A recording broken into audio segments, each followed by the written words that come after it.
وہ مراد کے خاتمے کے انتظار میں اپنا قیمتی وقت برباد نہیں کر سکتے تھے۔ انہیں خوف تھا کہ ہر طرف پھیلے ہوئے جال سے دہشت زدہ ہو کر ان کا شکار کہیں فرار نہ ہو جائے۔ وہ نتائج سے بے پرواہ ہو کر راج محل کی نگرانی کر رہے تھے۔ جلال کی دانست میں شہر بھر میں وہی صوبراج کا محفوظ ترین ٹھکانہ تھا۔ زخمی حالت میں وہ کہیں اور نہیں جا سکتا تھا۔ وہ تینوں اتنا کچھ کر رہے تھے، لیکن جلال کی حکمت عملی کے تحت کسی نے راج محل کے پھاٹک پر دستک نہیں دی تھی۔ جلال ڈسپلن کا آدمی تھا۔ وہ محکمہ داخلہ کے احکام کو کسی حد تک نظر انداز ضرور کر رہا تھا، ان کی دھجیاں نہیں اڑا سکتا تھا۔ وہ دور رہ کر یہ جاننا چاہ رہا تھا کہ راج محل کی اونچی چار دیواری کے پیچھے کیا ہو رہا تھا۔ اس جستجو میں اس نے 2 مرتبہ اپنے موبائل فون سے راج محل کے نمبر ملائے اور صوبراج سے بات کرنے کی خواہش ظاہر کی، لیکن دونوں مرتبہ اسے ٹکا سا جواب دے دیا گیا کہ وہ گھر پر نہیں تھا۔ دونوں مرتبہ فون اٹھانے والے مختلف افراد تھے۔ ان کی آوازوں کا فرق بہت نمایاں تھا۔ دونوں نے ایک ہی انداز اختیار کیا تھا اور جلال کے مزید کوئی بات سنے بغیر فون بند کر دیا تھا۔ جلال نے رائے قائم کی تھی کہ اندر افراتفری کے بجائے کچھ نہ کچھ نظم و ضبط موجود تھا۔ عمارت میں صرف ملازمین کا راج ہوتا تو اپنے مالک کی مصیبت پر خوف اور گھبراہٹ میں مبتلا ہو کر بدنظمی کا شکار ہو جاتے۔ اس رویے سے یہ اندازہ ہو رہا تھا کہ راج محل کی نگرانی شروع ہونے سے پہلے صوبراج اور سنیل اندر پہنچ چکے تھے۔ حالات صبر آزما اور حوصلہ شکن تھے، لیکن جلال نے ہمت نہیں ہاری تھی۔ وہ اپنے دونوں ماتحتوں کے ساتھ راج محل کے قرب و جوار میں ڈٹا ہوا تھا۔ اس کے لیے سب سے بڑی مشکل یہ تھی کہ صوبراج پر ناکام قاتلانہ حملے کے نتیجے میں اس کا سارا ہوم ورک دھرا کا دھرا رہ گیا تھا۔ جو لوگ صوبراج کو گھیرے میں لینے کی مہم میں جلال کے ساتھ پیش تھے، یک پسپا ہو گئے تھے اور جلال کو کوئی واضح جواب دیتے ہوئے ہچکچا رہے تھے۔ ناکام قاتلانہ حملے کے نتیجے میں صوبراج یک مظلوم بن گیا تھا۔ وہ خبر بہت تیزی کے ساتھ ہر طرف پھیلی تھی۔ اس کے لابی نے شور مچانا شروع کر دیا تھا۔ سنسنی کے متلاشی اخبارات کو ایک نیا موضوع مل گیا تھا اور انہوں نے ڈرامائی سرخیوں کے ساتھ اپنے زمین ہر طرف پھیلا دیے تھے۔ بدنصیبی کی یہ بات تھی کہ ان خبروں میں قاتلانہ حملے کا ذکر موجود تھا۔ حملہ آوروں کے بارے میں مکمل بلیک آؤٹ تھا۔ ہر ایک نے وہ واردات نامعلوم حملہ آوروں کے کھاتے میں ڈالی تھی۔ ان حالات میں ہر افسر صوبراج کے خلاف کسی بھی کاغذ پر اپنے دستخط ثبت کرتے ہوئے گھبرا رہا تھا۔ اتنی تیزی کے ساتھ کوئی نیا حکم نامہ جاری کیا جاتا تو صوبراج کے حامیوں کو یہ کہنے کا موقع مل جاتا کہ پہلے صوبراج کو قاتلانہ حملہ کر کے راستے سے ہٹانے کی کوشش کی گئی۔ وہ کوشش ناکام ہوتے ہی سازشی ٹولے نے بیوروکریسی میں موجود اپنے منظور نظر افسران کے ذریعے صوبراج کے لیے باعزت بقا کی ساری راہیں مسدود کرنے کی کوششیں شروع کر دیں۔ جلال سمجھ رہا تھا کہ اس مرحلے پر کوئی بھی سینئر افسر کسی بھی قیمت پر ایسا الزام اپنے سر لینا پسند نہیں کرے گا۔ اس کے دوست اور ہم نفس اسے یہ ساری باتیں بتانے کی بجائے ٹال مٹول سے کام لے رہے تھے۔ جو فائل جہاں تھی وہیں جم کر رہ گئی تھی۔ جلال کو امید تھی کہ وہ صوبراج کی واپسی کے 24 گھنٹوں میں بہت کچھ کر گزرے گا، لیکن بدلے ہوئے حالات کی نزاکتوں کے سبب اسے وہ سب کئی دنوں کے لیے ملتوی ہوتا ہوا نظر آ رہا تھا۔ حالات سازگار نہ ہوتے تو یہ مدت ہفتوں پر بھی محیط ہو سکتی تھی۔ جب تک صوبراج کے مراد برقرار تھیں، جلال کو یہ دھڑکا لگا ہوا تھا کہ وہ خاموشی سے کسی بھی وقت دوبارہ پاکستان سے نکل جائے گا اور کوئی اسے دوسرے فرار سے روکنے میں کامیاب نہیں ہو سکے گا۔ وہ ایک معزز شہری اور مہارت یافتہ سیاستداں کی حیثیت سے پاکستان سے باہر نکل جاتا تو پھر دنیا کی کوئی طاقت اسے پاکستان واپس نہیں لا سکتی تھی۔ اپنے ساتھ پیش آنے والے واقعات میں ذرا سی رنگ آمیزی کر کے وہ ایشیا یا یورپ کے کسی ملک میں آسانی کے ساتھ سیاسی پناہ حاصل کر سکتا تھا۔ اس کے بچ نکل جانے کا اندیشہ اس وقت ہر دوسرے امکان پر حاوی تھا اور محض اسی ایک اندیشے نے جلال کو مزمحل کیا ہوا تھا۔ صوبراج بری طرح زخمی ہوا تھا۔ گاڑی کی نشستوں پر پائے جانے والے خون کے تازہ دھبوں سے کم از کم یہی ظاہر ہو رہا تھا۔ ویرا نے سوچتے ہوئے کہا، مجھے شبہ ہے کہ اس نے آرام اور علاج معالجے کے راج محل کے بجائے کہیں اور پناہ لی ہوگی۔ وہ کہاں جا سکتا ہے؟ اول خان پرخیال انداز میں بڑبڑایا۔ ابھی تک وہ پوری طرح بے نقاب نہیں ہوا۔ اخبارات میں اس کے خلاف صرف پجیروں والا واقعہ رپورٹ ہوا ہے۔ میں نے سگریٹ کا ایک گہرا کش لے کر کہا، اس میں بھی صرف ایک اخبار نے تمہاری فراہم کی ہوئی اطلاعات کی بنیاد پر گینگوار کا ذکر کیا ہے۔ اس کے بعد وہ معاملہ دب گیا۔ اب وقت آ گیا ہے کہ اخبارات کو صوبراج کے خلاف سارا مواد فراہم کر دیا جائے۔ اخبارات کے ذریعے رائے عامہ کو تبدیل کرنے کی کوشش کی جائے گی تو ان پر بھی دباؤ کم ہوگا۔ اس بارے میں جلال سے مشورہ ضرور کر لینا چاہیے، ویرا بولی۔ کیوں؟ اول خان نے پوچھا۔ معاملہ بگڑ گیا ہے، ایسا نہ ہو کہ ہماری بھلائی کی کوشش جلال کے لیے کوئی نئی دشواری پیدا کر دے۔ اس وقت صرف ہم تینوں بیٹھے ہوئے تھے۔ غزالہ گھر کا سودا سلف لینے کے لیے سلطان شاہ کے ساتھ بازار گئی ہوئی تھی۔ जलाल इस वक्त शदीद ज़हनी परागंदगी और इंतशार का शिकार है। मैंने कदर तवक्कुफ के बाद कहा, मैं उसकी कैफियत महसूस कर रहा हूँ। इस वक्त उसे छेड़ना मुनासिब नहीं है। हमको जो करना है कर लेना चाहिए। तुम ठीक कह रहे हो। जलाल अपनी इंतजामी मजबूरियों में भी फंसा हुआ है। वो चाहते हुए भी कोई सही मशवरा नहीं दे सकेगा। यह बड़ी बात है कि इस वक्त अपने 2 आदमियों के साथ राजमहल की निगरानी में लगा हुआ है। अखबारी नुमाइंदे को एतमाद में लेकर ब्रीफ कर दो। मैंने अव्वल खान की बात सुनकर कहा, कल सुबह के अखबारात में सोबराज की पूरी कहानी आ जानी चाहिए। इसी के साथ अपने कुछ आदमियों को राजमहल की देखभाल पर मामूर कर दो ताकि जलाल को वहां से निजात मिल सके। ये दोनों काम हो सकते हैं। मुझे यहाँ से जाना पड़ेगा। तुम इसी वक्त निकल जाओ। मैंने उसे मशवरा दिया, आदमी अपनी जगह संभाल लें तो मुझे बता देना ताकि मैं जलाल को इत्तला दे सकूं। यह बात भी बता देना कि सोबराज ने सुनील की बीवी से मरासम इस्तवार किए हुए हैं। इस बेशरम ने अभी तक नौकरी और इनामात के लालच में अपनी बीवी की इस बेरा रवि की तरफ से आंखें बंद की हुई हैं और जात पात की आड़ में अपनी बेगैरती का दिफा कर रहा है। हो सकता है कि यह बात अखबारात में उछाली जाए तो उसकी गैरत को कुछ जोश आए और वो सोबराज का साथ छोड़ दे। वीरा का मशवरा साहिब है। मैंने इसकी तायद की। अब कुछ छुपाने की जरूरत नहीं है। पानी हमारे सरों से ऊपर तक आ चुका है। सोबराज के बारे में हर मनफी बात आवाम के इल्म में आ जानी चाहिए। फिर मैं चलता हूँ। इस फैसले पर पहुंचते ही अव्वल खान उठ खड़ा हुआ। उसे रुखसत करके हम दोनों वापस आए तो राहदारी में वीरा ने बेतकल्लुफी से मेरी कमर के गिर्द हाथ डाल दिया। मैं धड़क कर उसकी नर्म गिरफ्त से निकल गया और इस पर आंखें निकाल कर बोला, ये क्या हरकत है? तुमको अपनी और मेरी इज्जत का जरा भी ख्याल नहीं है? ऐसे मामलात में पहल मर्द की तरफ से होती है। मैं पहल करके तुम्हारी इज्जत अफजाई कर रही हूँ। उसने तीखी नजरों से मेरी तरफ देखकर मुस्कुराते हुए कहा, मुझे ऐसी इज्जत अफजाई की जरूरत नहीं। मुझसे दूर रहो। ये कैसे मुमकिन है? हम चारों दिन रात एक दूसरे के सरों पर सवार रहते हैं। तुम तो गजाला के साथ कमरे में बंद होकर जबरदस्ती तखलिया कर देती हो। मुझे ऐसा मौका कहाँ मिलता है? उसके होठों पर मुस्कुराहट गहरी हो गई। हम ड्राइंग रूम में पहुंच चुके थे। मैंने एक दूर उफ्ताद सोफे की तरफ बढ़ते हुए कहा, इस वक्त तुम्हारा दिमाग खराब हो रहा है। दीन मोहम्मद और अबरार छत पर हैं। किसी भी वक्त वो नीचे आ सकते हैं। वफादार मुलाजिम अपने मालिकों की खलवत में मुखिल नहीं होते। नजरें चुरा कर इधर उधर हो जाते हैं। वीरा के तेवर यकायक बदले थे और मुसलसल मेरे साथ चिपकी हुई थी। मैं दिली दिल में इस घड़ी को कोसने लगा जब मैंने अव्वल खान को जाने की इजाजत दी थी। मैं सोफे के करीब पहुंचा था कि वीरा ने अचानक अपनी कमर को बल देकर कोहले मटकाए। जिस्मों का तसादुम हुआ और मैं बेध्यानी की वजह से सोफे में गिर गया। वीरा इत्मीनान से उसी सोफे के हत्थे पर बैठ गई। इस वक्त उसकी नीली और खूबसूरत आंखों में अजीब सी चमक ओत कर आई थी। वीरा प्लीज कहीं और जाकर बैठो। पूरा ड्राइंग रूम खाली पड़ा हुआ है। मैं सोबराज के बारे में परेशान हूँ। इस वक्त ये बातें अच्छी नहीं लग रही। जरा गौर से मेरी तरफ देखो, सारी परेशानियां दूर हो जाएंगी। उसने मेरे कंधे पर हाथ रखकर कहा, कुदरत ने मर्द और औरत को एक दूसरे की परेशानियों का दरमां बनाकर पैदा किया है। मैं मुफ्त में तुम्हारे हाथ आई हूँ, एक नेमत हूँ। माजी में हम एक दूसरे के जिस्मों के राजदार रहे हैं। अब तुम मुझसे इतना क्यों बिदकते हो? मैं तुमसे नहीं बिदकता। तुम अब भी मुझे अच्छी लगती हो, मगर ये वक्त इन बातों का नहीं है। मैंने बेबसी से कहा। उसने मेरा हाथ थाम कर अपने सीने से लगाया और दोनों आंखें मूंद कर लज्जत अमेज अंदाज में होले से बोली, हाय डार्लिंग, जरा फिर यही बात दोहरा दो। तुम्हारी जुबान से अपनी तारीफ के 2 बोल सुनने के लिए कब से मेरे कान तरसे हुए हैं। वो अजीब सूरत हाल थी। वीरा सोफे के हत्थे पर इस तरह लदी हुई थी कि उसके मरमरी वजूद का नरमो नाजुक बोझ बराह रास्त मेरी गोद में मुंतकिल हो गया था। इसका एक बाजू मेरे शाने पर रखा हुआ था और मैं उसके तनफ्फुस की हरारत गाहे काहे अपने चेहरे की जिल्द पर महसूस कर रहा था। मैं सोफे में यूं फंस कर रह गया था कि वीरा को उठाए बगैर अपनी जगह नहीं छोड़ सकता था। मुझे यह धड़का लगा हुआ था कि एसटीएफ के एहलकारों में से कोई इधर निकल आया तो अपने दिल में हम दोनों के बारे में क्या सोचेगा। इस वक्त सारी फिक्र तशवीश मेरे हिस्से में आई हुई थी।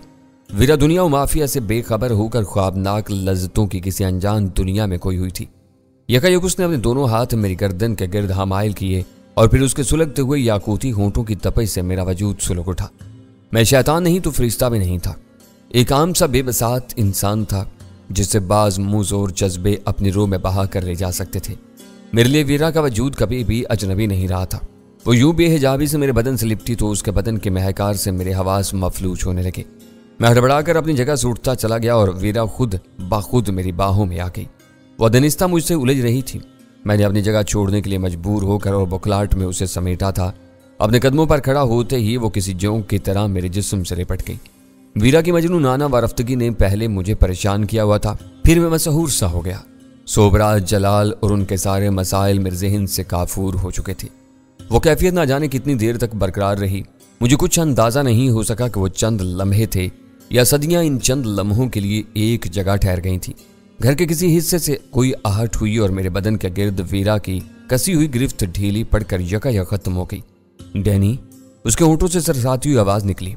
मैंने सर उठाकर उसकी तरफ देखा तो उसकी आंखों में खुमार के गहरे डोरे तैर रहे थे और चेहरे पर आसूदगी का निखार फैल गया था। मैं प्यार की भूखी हूं। उसने किसी वक्फे के बगैर अपनी बात जारी रखी। तुम मेरे अच्छे वक्त के दोस्त हो, अब मुझ पर जरा सा बुरा वक्त आया हुआ है तो मुझसे नजरें ना फेरा करो। तुम्हारी जुबान से निकले हुए प्यार और मोहब्बत के दो बोल मेरे जहन को हल्का करके आसमान की बुलंदियों पर पहुंचा देते हैं। तुम्हारी तेवरियों पर बल आते हैं तो मेरी दुनिया वीरान हो जाती है। तुम यकीन करो कि यह डायलॉग नहीं है, मैं तुम्हें अपने दिल का हाल बता रही हूँ। मैं थके हुए अंदाज में दोबारा सोफे पर बैठ गया और फिर उसकी तरफ देखते हुए कहा, तुम जानती हो कि आदमी एक वक्त में दो कश्तियों पर सवार नहीं रह सकता। वीरा ने मेरी बात काट दी। मैं कुछ भी नहीं चाहती। गजाला मुझे भी अजीज है, मैं उसके किसी हक पर डाका नहीं डालना चाहती। मैं इस बात की भी कदर करती हूँ कि उसे शादी करने के बाद तुम जैसा दिल फेंक आदमी एक खूंटे से बंद कर रह गया है।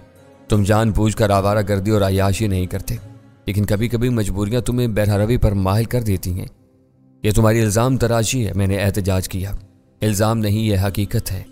वीरा ने अपनी जगह पर पहलू बदल कर कहा, तुम हकायक को नहीं झुटला सकते। यह बताओ कि दिल्ली में नरेश शर्मा और अनिल बिस्वास के पास तुम्हारा कौन सा केस था? क्या तुमने दिल्ली के होटल में राह की भेजी हुई एक लड़की के साथ वक्त नहीं गुजारा था? वो मजबूरियां थीं। तुम्हें मालूम है कि वहां ऐसे वाकयात किन हालात के तहत रूनुमा हुए थे। इनमें मेरी मर्जी या इंतखाब का कोई दखल नहीं था। इंतखाब की जरूरत ही नहीं थी।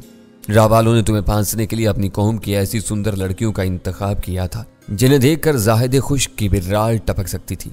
इन्हें देखकर तुम्हारे अंदर सोया हुआ पुराना डैनी जाग उठा था। इन मजबूरियों को ताना बना करना दोहराओ। मैं नरमी से कहा, तुम मेरे प्यारे, मेरे डार्लिंग हो। मैं तुमको ऐसे ताने देने के बारे में सोच भी नहीं सकती। मैं तो सिर्फ ये कहना चाह रही हूँ कि कभी कभी मुझको भी ऐसी ही मजबूरी समझकर कबूल कर लिया करो। उसने अपने दोनों हाथ पेशानी पर रखकर आंखें मूंदी और सोफे की पुश्तगाह से अपना सर टिकाकर बोझल आवाज में बोली, तुमको अंदाजा नहीं है कि एक तवील मुद्दत के बाद आज तुम्हारे बदन को छूकर तुम्हारा लम्स महसूस करके मुझे कितना सुकून हासिल हुआ है। तुम हर वक्त करीब रहती हो, मुझे छूती रहती हो। मैंने रवानी और बेध्यानी में कहा, तुम शादीशुदा मर्द हो, तुम्हें ऐसी जाहिलाना बातें जेब नहीं देती। तुम खूब समझ रहे हो कि मैं क्या कहना चाह रही हूँ। मुझसे बगलगीर होने के बाद अगर अब तुम नॉर्मल हो चुकी हो तो हम दोबारा काम की बातें शुरू कर दें। मैंने रसानियत से पूछा, माजी को कभी कभी दोहराते रहा करो, मैं बेचैनी से तुम्हारी दावत की मुंतजिर रहूंगी। उसने बेबाकी से मेरी तरफ देखते हुए कहा। मैंने उसे यह समझाने की कोशिश नहीं की कि जिस्मो चाह के करीबी राब्ते मनसूबाबंदियों से परवान नहीं चढ़ते। ऐसे रंगीन हाथ से बस अचानक रूनुमा होते हैं और वह लम्हात गुजर जाने के बाद आदमी सोचता रह जाता है कि वो सब क्यों और कैसे हो गया।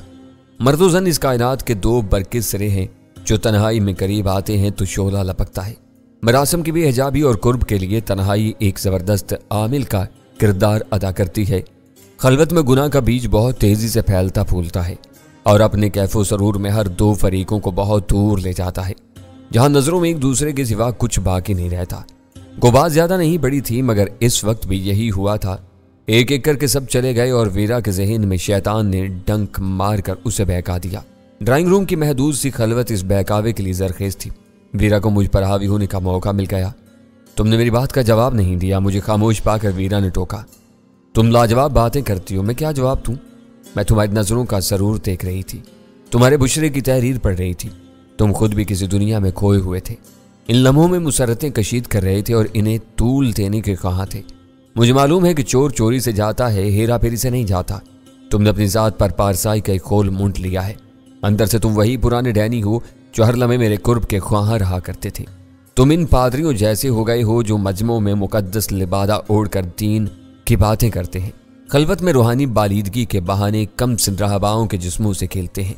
इनका जाहिर इनके बातिन की पर्दादारी करता है। वो तुमने फिर ये बातें शुरू कर दी। मैंने उसे घूर कर कहा।